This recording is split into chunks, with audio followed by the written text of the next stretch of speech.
Good afternoon, sister, and thank you so much for your presentation. I also want to say thank you to WPC and the Lafayette Avenue Presbyterian Church for this marvelous event. I've cried, I've laughed, I'm just having a wonderful time. The question is, very basically, could you give me 5 ways that the average person can support the UN in making these sustainable goals real in 15 years? I know one, you said spread the word, but just 5 basic ways that we can support the effort. Thank you for that question. It's really, the sustainable development goals or the universal goals can be practiced or accomplished in the local. These are goals for the whole world, universal. But where do we start? We start in our own, where we are in our own small spaces.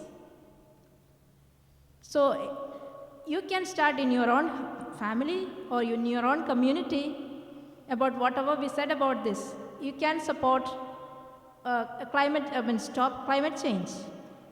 By how? Reuse, reduce, recycle. Every bit what we do in our own thing is adding to the whole.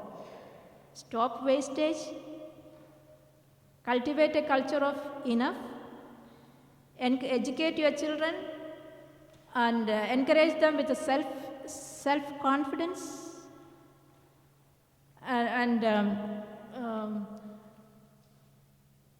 bring peace. We can create peaceful societies, networking, collaboration with one another, supporting when people are in need, educating one another. There are so many ways we can do. And first of all, your question of desire to know about the things. As I said, what is happening at the United Nations is our everyday life, related to our everyday life. People think that some diplomats are sitting and talking. Yeah, but these are the issues. How to control the climate change, how to stop people from being hungry, how to bring peaceful cities. So they cannot come and do that here. So we have to do our own part. Any other questions?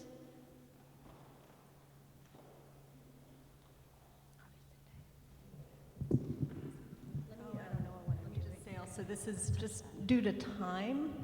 This is going to be our last question. And then If anyone else has one. following the program today, we have a full lunch and lots of time to talk, so there'll be additional time through there. But Nalani will be the last question on the floor here. So go ahead. Okay. I'm sorry, but it is a twofold question. The first one is, I know you mentioned Pfizer and Philip Morris. I was just wondering other big corporations that are getting their hands on the SDGs. And the second part of that question would be, what are ways we can stop that from happening besides volunteering with WPC? Shout out. Yes, the Sustainable Development Goals, when we were formulating that since 1992, there are different sections of civil society. There are 9 major groups, like women, farmers, trade unions, local authority, and one of scientific community, and one of that is business sector.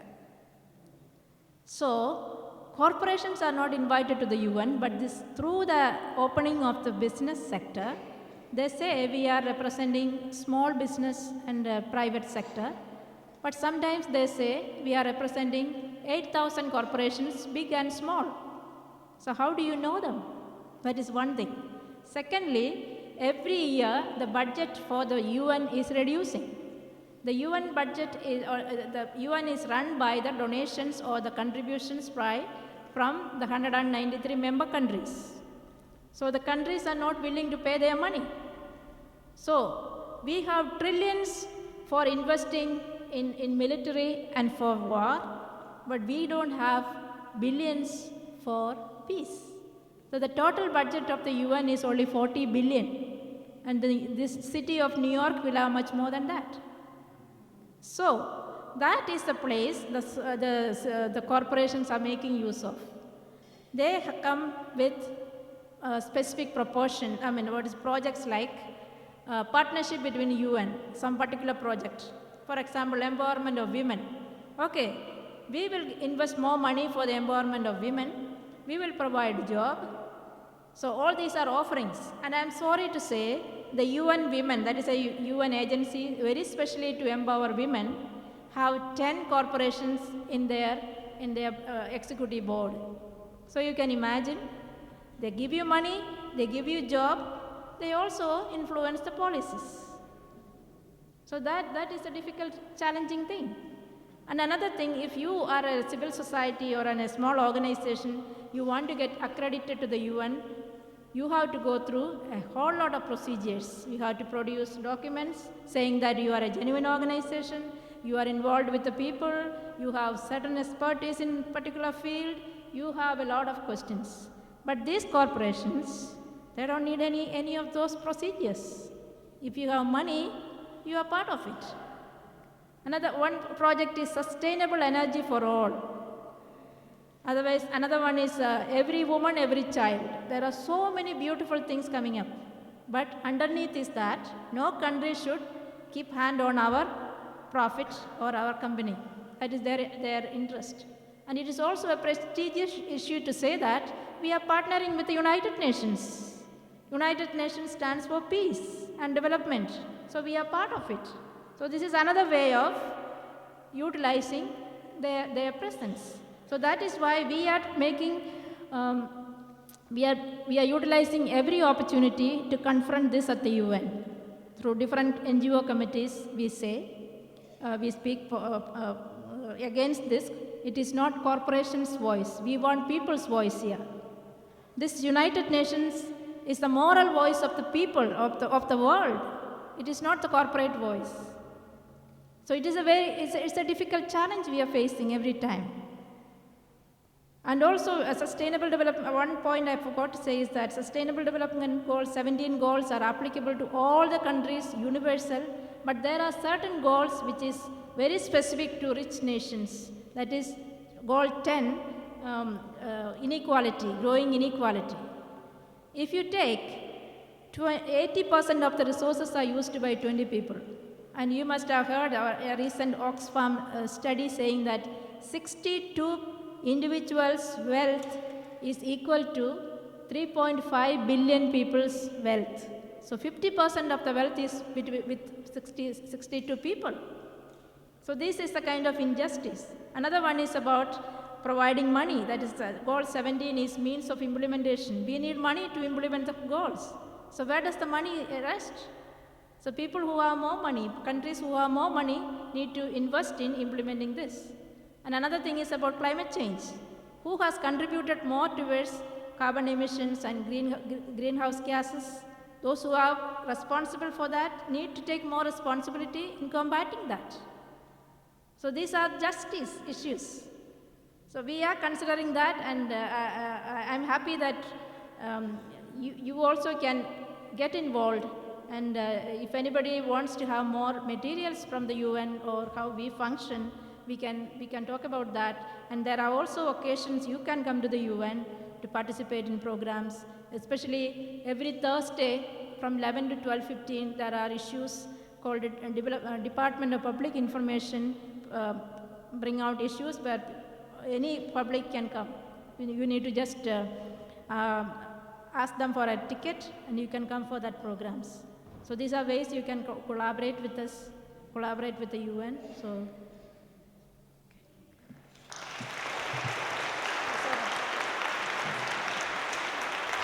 I want to thank Sister Celine for coming. This is an extremely busy time at the United Nations. This is the week of the Commission on the Status of Women, so she made time to come here today for our event.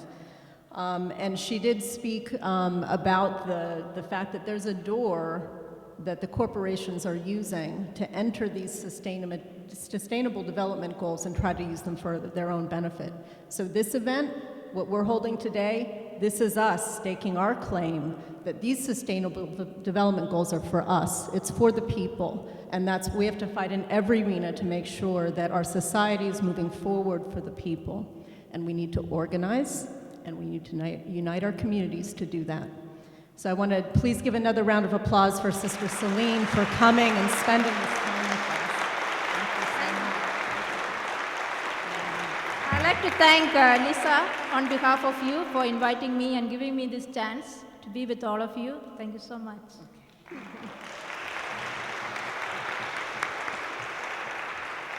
Okay, so we have a final performance, the grand finale.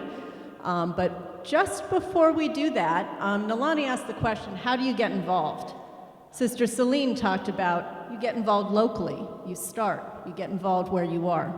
So I want to ask for one final little announcement here. I want to ask Elaine Song to come up. Elaine is a volunteer with us, has been since 2013. She is both a writer and a lawyer, and she's going to make a very brief announcement or presentation about ways you can help. Then we'll be on to our final performer.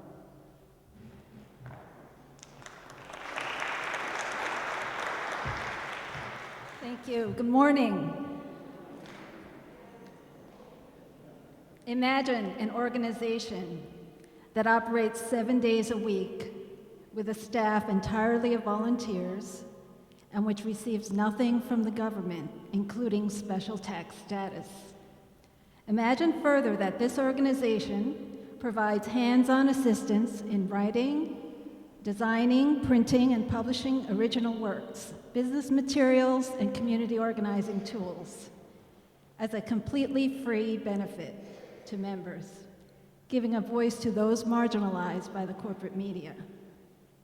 Imagine that while these peacemakers put themselves on the line, sacrificing the comforts that come with larger coffers, they are supported by a community of donors, including small businesses and forward-looking companies who recognize the vital work of this organization in lifting up a community. These businesses supply prepared food for meals for the volunteers, services such as car maintenance so that our volunteers can get around, and paper and other supplies to produce their products. And this is no dream. This is the everyday reality at the Women's Press Collective, a place committed to change from the ground up, one that builds strength not on the dictates of one, but through the collective contributions of many. Those with skills train those who seek skills. Once they learn, they pass them on to others. Our organizers coordinate the many moving parts of our operation, from matching volunteers with projects, outreach to the public on literature tables, and meeting with businesses who can be prospective patrons. And may I also say, our volunteers all pitched in, worked hard together to put on this spectacular event.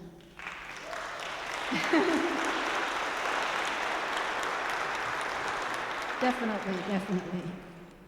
We invite you to be part of the lifeblood of WPC, its volunteers. We are seeking people with abilities in writing, graphic design, and printing, as well as full-time organizers. Whatever you do, whether it's full-time or on an occasional basis, you make a difference in building a voice for working people. Please speak to our volunteers at our tables in the reception area, and thank you so much.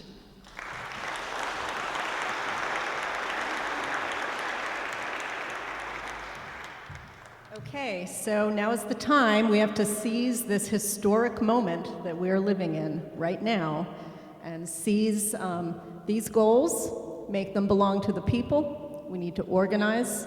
Media and information is a critical part of that. We have to build an alternative press in this country. We have to have a different kind of media in the United States of America, one that will tell the truth to the people and advance the interests of the people. And that's what we're doing every day at Women's Press Collective. We need you to get involved. As Elaine said, there's many ways you can help. There's many ways you can get involved. We need full-time volunteer organizers. We need people who really want to roll up their sleeves and get busy building a new media in a country, and a media that serves the people and that serves our planet, that serves these goals. So as Elaine said, please stop by the information table that's outside, talk to our volunteers, sign up for the many different ways you can get involved. And with that, we are now at our final performance. And this is a group which we are welcoming back again for our International Women's Day celebration. It is Batala, New York City. Whoop, I heard that one. Okay, some people have been here before. So Batala, New York, NYC is an all-women Afro-Brazilian samba reggae drumming band. And they perform music based on the music that comes from Bahia, Brazil. They are part of a musical movement which has spread to 30 international cities across the world, with most chapters of Batala being co-ed. But Batala NYC was founded in 2012 as an all-women chapter. So for those of you who've attended the last couple of International Women's Day celebrations here, I'm sure you can't forget their performance. And those of you who are so moved, you might want to stand up in front of your seat and dance a little, so feel free. And let's give a big round of applause and welcome to the women of Batala.